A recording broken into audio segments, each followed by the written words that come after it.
Yo, what is up? Welcome to another episode. GMAK, the Boiler Men. We're happy that you're here.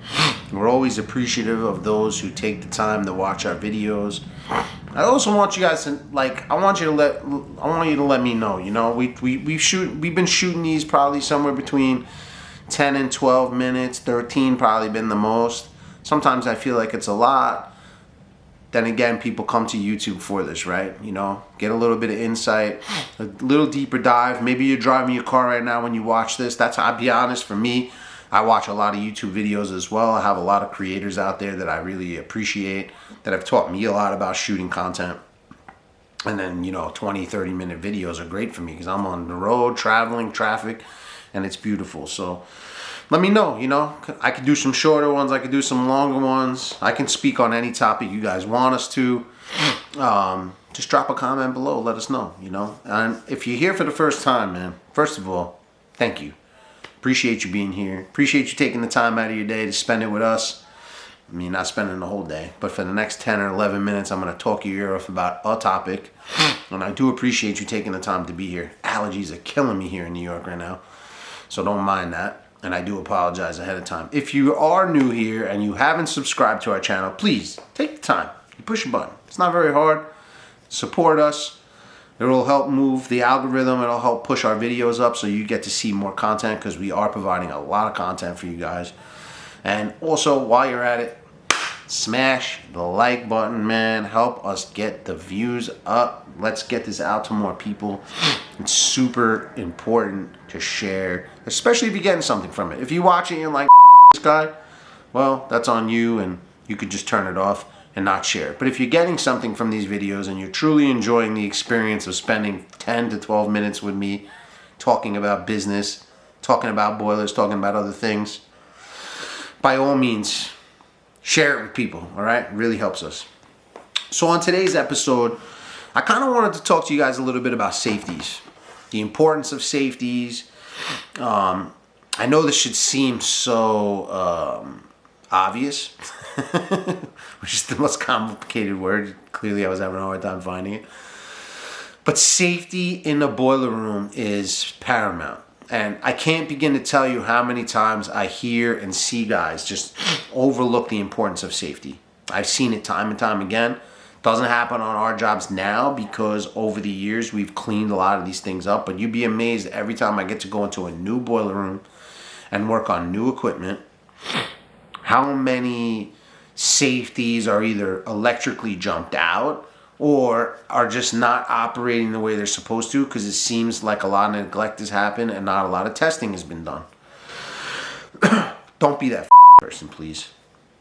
The reality is, these things that we work on, this equipment we work on. Now, I'm not in the residential side, and it doesn't say that residential is not dangerous. It's not potentially dangerous too. But I'm working on, anywhere from 2.2 million BTUs up to 25 million BTUs. We're talking big equipment inside big buildings with a lot of people living in it. You have residents living in there, and it is our responsibility to make sure on a daily basis that equipment is working optimally and working safely. And most of my buildings are steam systems.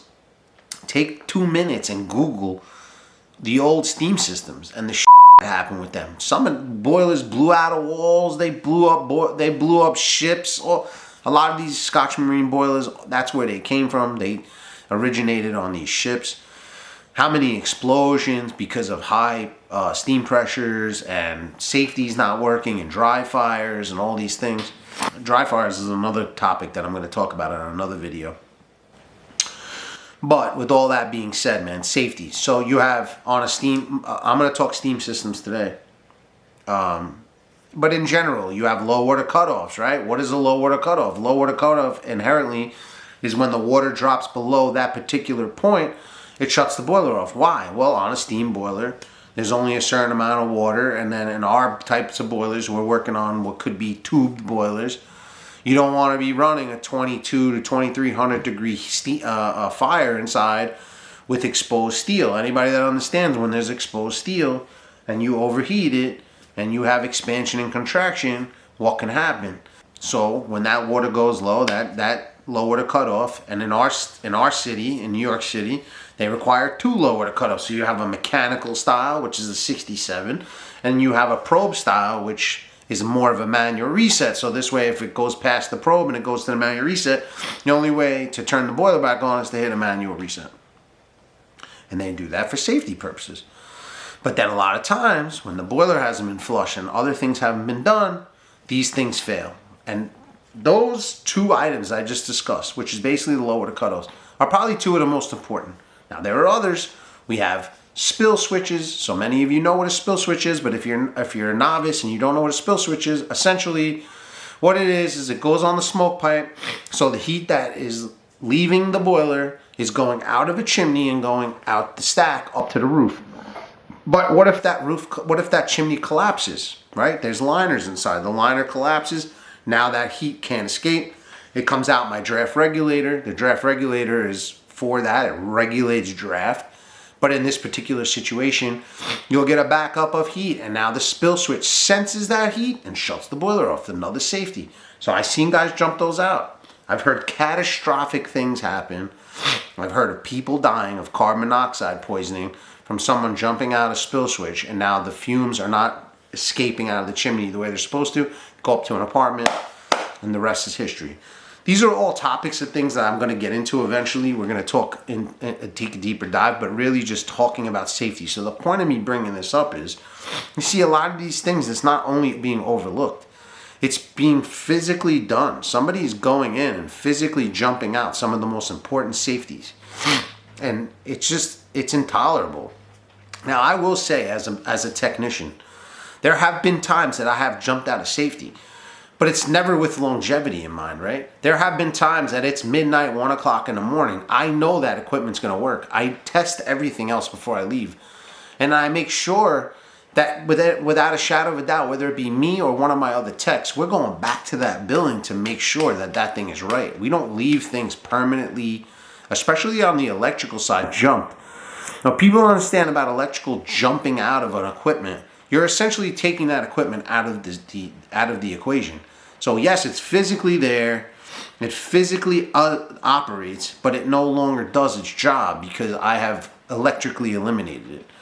And this can be said for many things. We have a lot of things inside the boiler room. I'm not going to sit here and pinpoint each and every one, but I just wanted to come on and really talk to you about how important safety is inside of a boiler room.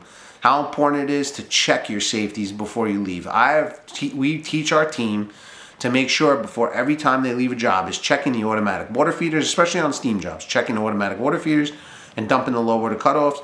Make sure the boiler shuts off. Utmost importance, has to happen, and it's basically required inside of our company. It's something I teach because I've seen what can happen when those things are not done. So this is probably a little bit more of a quicker episode, but that's something I just like. I see it so many times. It seems so stupid. You would think, wow, I hasn't even talked about this. Yes, I have talked about it because I've seen it too many times. So if you're watching this, you're a tech or you have a company and this has happened to you, drop a comment, man. Let us know. Let's talk about it. Let's talk about how ridiculous it is, because it is ridiculous. It's scary. It's dangerous.